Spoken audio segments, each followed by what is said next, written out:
तो चलो यार आज बात करते हैं रामायण के एपिसोड नंबर 206 की। यस फ्रेंड्स, अब जब हनुमान जी औषधियों का पर्वत लेकर वापस श्री राम और लक्ष्मण जी के पास जा रहे थे तो भरत की सेना हनुमान जी को देख लेती है। तो वो ये बात भरत जी को बताते हैं और भरत जी तीर मारकर हनुमान जी को नीचे गिरा देते हैं, क्योंकि उनको लगता है कि ये हमारे लिए कोई खतरा है। लेकिन जब हनुमान जी नीचे पड़े होते हैं तो उनके मुख से सिर्फ राम राम निकल रहा था। तो भरत जी समझ जाते हैं कि ये तो कोई राम के भक्त हैं। उसके बाद वो उनको श्री राम की कसम देते हैं और कहते हैं उठ जाओ, और कहते हैं कि अगर मेरा प्रेम श्री राम के लिए अच्छा है तो स्वस्थ होकर खड़े हो जाएं। और थोड़ी देर बाद ही हनुमान जी खड़े हो जाते हैं। उसके बाद भरत जी हनुमान जी से कहते हैं कि हे वीर, हे महात्मा, मैंने पूर्ण जांच किए बिना ही आपकी ओर बाण चला दिया, लिए भरत आपसे। तो चलो यार आज बात करते हैं रामायण के एपिसोड नंबर 207 की। यस फ्रेंड्स, अब भरत जी हनुमान जी से कहते हैं कि ये भरत आपसे क्षमा याचना चाहता है क्योंकि मैंने अनजाने में आप पर बाण चला दिया है।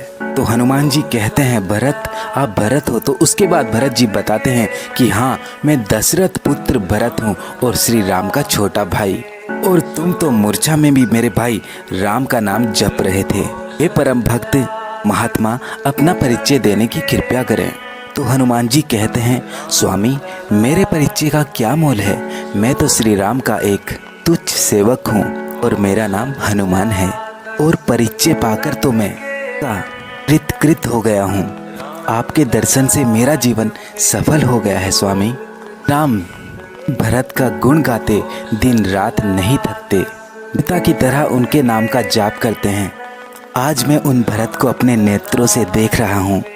मेरे नेत्र। आज बात करते हैं रामायण के एपिसोड नंबर 208 की। यस फ्रेंड्स, अब भरत जी हनुमान जी से कहते हैं क्या सच में मेरे भैया मुझको याद करते हैं? तो हनुमान जी कहते हैं हाँ, आपको बहुत याद करते हैं, ऐसे जैसे कि मानो एक भगवान को याद कर रहे हों। तो भरत जी कहते हैं मेरे प्राणों को तुमने आज हरा भरा कर दिया है।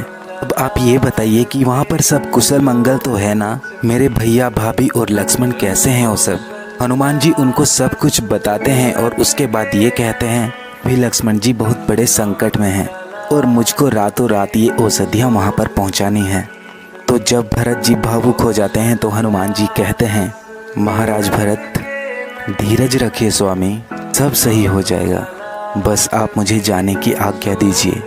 हनुमान जी द्रोणागिरी पर्वत को उठाकर वहाँ से चल उड़ते हैं और आकाश से होते हुए श्री राम के पास पहुंच जाते हैं।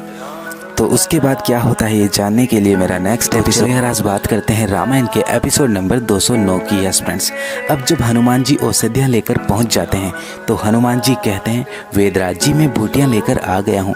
तो वेदराज कहते हैं अरे महावीर, तुम तो पूरा पर्वत ही उठा लाए। तो हनुमान जी कहते क्या करता वेदराज, मैं ठहरा आज्ञानी, आयुर्वेद आचार्य तो हूँ नहीं जो जड़ी बूटियों की पहचान कर लेता, इसलिए पूरा पर्वत ही उठा लाया। आप अपने आप पहचान कर लीजिए उस संजीवनी बूटी की। तो अब जैसे ही सुग्रीव जी और वेद जी उस बूटी को लेने जाते हैं तो वेद जी कहते हैं कि इन बूटियों से इनको ग्रहण करने की आज्ञा लेनी चाहिए।